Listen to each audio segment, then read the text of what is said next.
Bonjour Emma. Bonjour Cyrielle, bonjour Nicolas Briançon.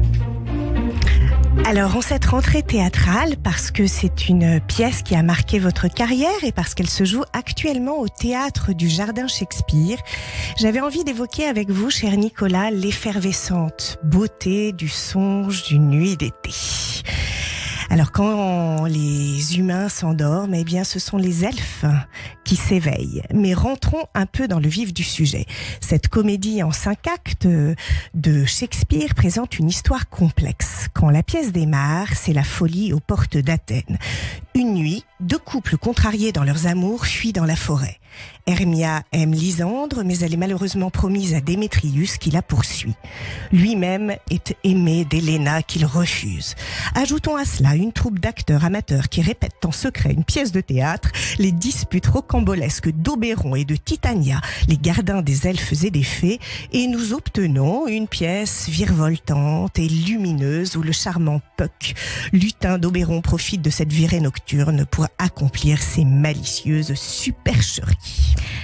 Pas seulement une seule intrigue, je crois savoir, Emma Scali. Tout à fait. En fait, il y a plusieurs intrigues dans la pièce. En réalité, il y en a 3. Le songe d'une nuit d'été fait cohabiter 2 mondes, voire 3, qui a priori n'ont rien à voir les uns avec les autres. D'un côté, vous avez l'Athènes antique. Et dans cette Athènes, il y a d'un côté les praticiens qui s'occupent de choses légères et futiles, c'est-à-dire de mariage et d'amour. Et puis, il y a d'un autre côté les plébéiens, plus précisément une bande d'artisans qui décident de jouer une pièce de théâtre pour le mariage de leur duc. Déjà, si ces 2 groupes vivent dans le même monde, il s'agit au fond de 2 mondes différents, comme en témoigne la façon dont ils parlent et leur langage. 2 classes sociales différentes qui n'ont pas les mêmes valeurs, pas les mêmes modes de vie, pas les mêmes soucis, pas les mêmes intérêts. En somme, ils ne vivent pas dans le même univers car ils ne voient pas les choses de la même façon, ni avec les mêmes attentes ou avec les mêmes préoccupations.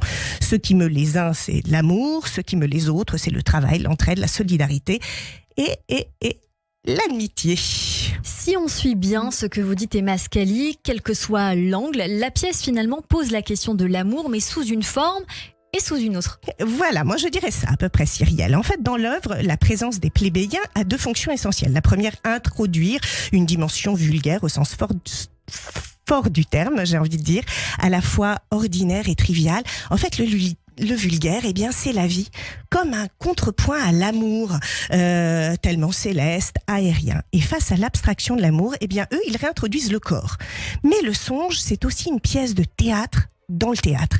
Une mise en abîme à travers l'histoire de Pyrame et Thisbé, une sorte de Roméo et Juliette tirée des métamorphoses d'Ovide, qui parle elle aussi encore d'amour. Or, pour la petite histoire, Shakespeare écrit ses 2 chefs-d'œuvre, sa comédie et sa plus célèbre tragédie à la même période. Et c'est pas tout. On raconte qu'il a probablement écrit le songe à l'occasion d'un mariage aristocratique. Alors si c'est vrai, eh ben ça veut dire que la pièce est une mise en abîme de l'événement à l'occasion de laquelle elle est créée, et donc en ce sens, elle est une mise en abîme d'une mise en abîme qui est elle-même une mise en abîme. Ce qui m'amène à évoquer évidemment le 3e monde, celui des elfes et des fées, un monde de magie, de légèreté et d'amusement, un monde aux côtés d'une autre dont nous n'avons pas conscience et qui nous régit pourtant. Et avec donc, on l'imagine aussi, de la psychanalyse. Alors oui, évidemment c'est un petit peu anachronique comme ça, mais moi qui suis comédienne et psychanalyste, j'avais envie de vous amener sur ce terrain. Pourquoi ? Parce qu'il y a dans le théâtre de Shakespeare quelque chose de très puissant qui nous invite à explorer les parts inconscientes de nous-mêmes comme un voyage ludique, à la fois sombre et joyeux au cœur de la psyché. On pourrait dire ainsi, je crois, que faire du théâtre, ce serait se prendre au sérieux comme le font les enfants quand ils jouent. Qu'est-ce que vous en pensez, Nicolas Briançon ? C'est toujours l'exemple que j'emploie quand il m'arrive de donner des stages et de parler à des jeunes comédiens. Je rappelle toujours quand on parle de théorie sur le jeu, le théâtre, alors la méthode, pas la méthode, distanciation, pas distanciation, on est le personnage, non, on n'est pas le personnage, il faut incarner, oulala, surtout pas.